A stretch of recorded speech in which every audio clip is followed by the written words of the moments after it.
Pre event के रूप में आयोजित western zone vice chancellor conference on national education policy 2020 के कार्यक्रम में हमारे साथ मंच पर उपस्थित केंद्रीय शिक्षा मंत्री श्री धर्मेंद्र प्रधान जी, मेरे सहयोगी मंत्री श्री ऋषिकेश भाई पटेल, श्री प्रफुल्ल भाई पानसेरिया, राज्य सरकार के मुख्य सलाहकार Shri doctor Hasmukh bhai Hadiya ji, university grant commission के अध्यक्ष Shri doctor Jagdish Kumar ji, all India council for technical education के अध्यक्ष श्री टी.जी. सीतारमन जी, अग्र सचिव गुजरात के मुकेश कुमार जी, शिक्षण कमिश्नर श्री बंछानिधि पानी, नियामक श्री पी.बी. पंड्या जी, एमएस यूनिवर्सिटी के कुलपति श्री विजय कुमार श्रीवास्तव जी, यहाँ उपस्थित पश्चिम भारत के विश्वविद्यालय के कुलपतियां, विद्वान वक्ताओं, शिक्षाविदों, उपस्थित अधिकारीगण, प्रेस मीडिया के मित्रों, आप सभी को मेरा नमस्कार। वाइब्रेंट गुजरात समिट 2024 के प्री इवेंट के रूप में आयोजित western zone vice chancellor conference on national education policy में गांधी जी, सरदार पटेल और विश्व नेता प्रधानमंत्री श्री नरेंद्र भाई मोदी की इस धरती में आप सभी महानुभावों का स्वागत और अभिनंदन करता हूं। किसी भी राज्य का या राष्ट्र के विकास की पहली शर्त उसकी उत्तम शिक्षा व्यवस्था होती है। प्रधानमंत्री श्री नरेंद्र भाई मोदी जी भारत को ग्लोबल एजुकेशन हब बनाने के संकल्प के साथ आगे बढ़ रहे हैं। प्रधानमंत्री जी का मानना है कि जब हमारा देश आर्थिक विकास के साथ बौद्धिक विकास के में भी आगे रहे, तभी सही मायने में भारत ग्लोबल एजुकेशन हब कहलाएगा। आपने देखा होगा कि पहले अक्सर अर्थव्यवस्था, रोजगार, इंफ्रास्ट्रक्चर जैसे विषयों पर ही अधिक चर्चाएं हुआ करती थी, लेकिन जब श्री नरेंद्र भाई देश के प्रधानमंत्री बने, तब उन्होंने देश का ध्यान आर्थिक विकास के साथ साथ शैक्षणिक विकास पर भी आकर्षित किया।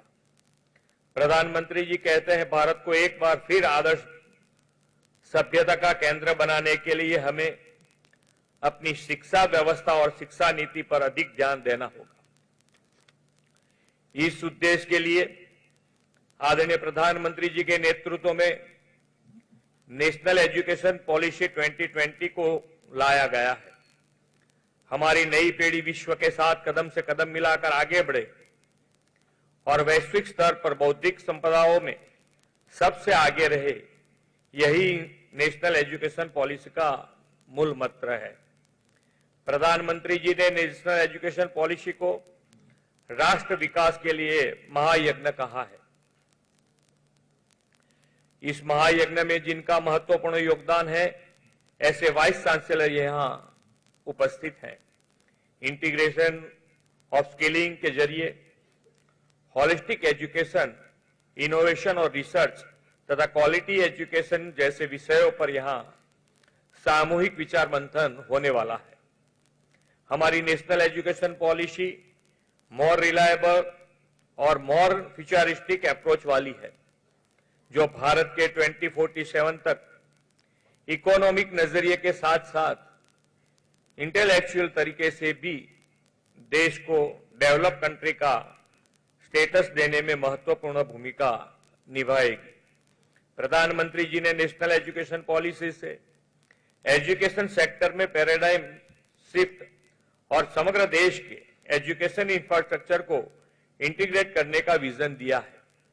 स्किल डेवलपमेंट से टेक्नोसेवी यूथ तैयार हो, इसके लिए अपने एजुकेशन इंस्टीट्यूट में मॉडर्न इंफ्रास्ट्रक्चर सुनिश्चित करना भी हम सभी का दायित्व है।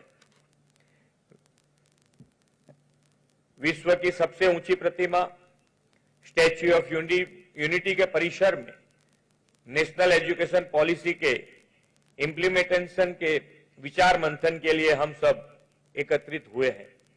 मेरा विश्वास है कि प्रधानमंत्री जी के मार्गदर्शन में इस पॉलिसी के इम्प्लीमेंटेशन से भारत शिक्षा क्षेत्र में भी विश्व में सबसे ऊंचे स्थान पर पहुंचेगा। माननीय प्रधानमंत्री श्री नरेंद्र भाई मोदी जी की अध्यक्षता में 2022 में वाराणसी में नेशनल एजुकेशन पॉलिसी पर अखिल भारतीय शिक्षा संगम का आयोजन किया गया था। उसी में इस पॉलिसी के इम्प्लीमेंटेशन और इंपॉर्टेंस को लेकर काफी विस्तृत चर्चा हुई थी। इसी के अगले भाग के रूप में आज east western zone vice chancellor conference का आयोजन किया गया है। हम सभी साथ मिलकर नेशनल एजुकेशन पॉलिसी को बेहतर व प्रभावी से इंप्लीमेंट कर सकते हैं। मुझे यह बताते हुए खुशी हो रही है कि गुजरात देश के उन चुनिंदे राज्यों में से एक है जिसने नेशनल एजुकेशन पॉलिसी को सबसे पहले लागू किया था। इतना ही नहीं, हमने 10 सालों के लिए इस पॉलिसी के इम्प्लीमेंटेशन को लेकर रोड मैप भी तैयार कर लिया है। बीते एक दशक में भारत और दुनिया में शिक्षा के क्षेत्र में कई बड़े बदलाव हुए हैं। टेक्नोलॉजी और बिजनेस के क्षेत्र में भी बड़े पैमाने पर परिवर्तन हुए। बिजनेस का स्ट्रक्चर चेंज हुआ है तो वही नहीं, इंडस्ट्रीज अस्तित्व में आ गई है। रोजगार के अवसर तो बढ़े, लेकिन उसका स्वरूप भी बदल गया है। नेशनल एजुकेशन पॉलिसी में इन सभी बिंदुओं पर विशेष विचार किया गया है। किताबों के साथ साथ स्टूडेंट्स के स्किल डेवलपमेंट पर भी अधिक ध्यान दिया गया है। मेरा विश्वास है कि नेशनल एजुकेशन पॉलिसी देश के एजुकेशनल ट्रांसफॉर्मेशन के साथ आत्मनिर्भर भारत, डिजिटल भारत और इनोवेशन में भी महत्वपूर्ण भूमिका निभाएगी। भारत जैसे विशाल देश की डेमोग्राफिक डिविडेंड की विशेषताओं को बनाए रखने के हर पहलू को इस पॉलिसी में जोड़ा गया है। इस पॉलिसी में क्षेत्रीय स्तर की मातृभाषा पर भी शिक्षा देने पर अधिक बल दिया गया है। यह भी हमारी भारतीय भाषाओं और संस्कृति को संवर्धित करने का उत्तम माध्यम है। नेशनल एजुकेशन पॉलिसी का निर्माण भारत के श्रेष्ठतम विद्वानों के विचार मंथन से हुआ है।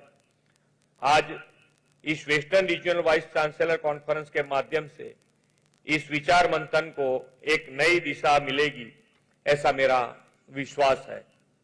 अमृत काल में प्रधानमंत्री श्री नरेंद्र भाई मोदी जी ने भारत को ग्लोबल एजुकेशन हब और विकसित राष्ट्र बनाने का विजन हमें दिया है।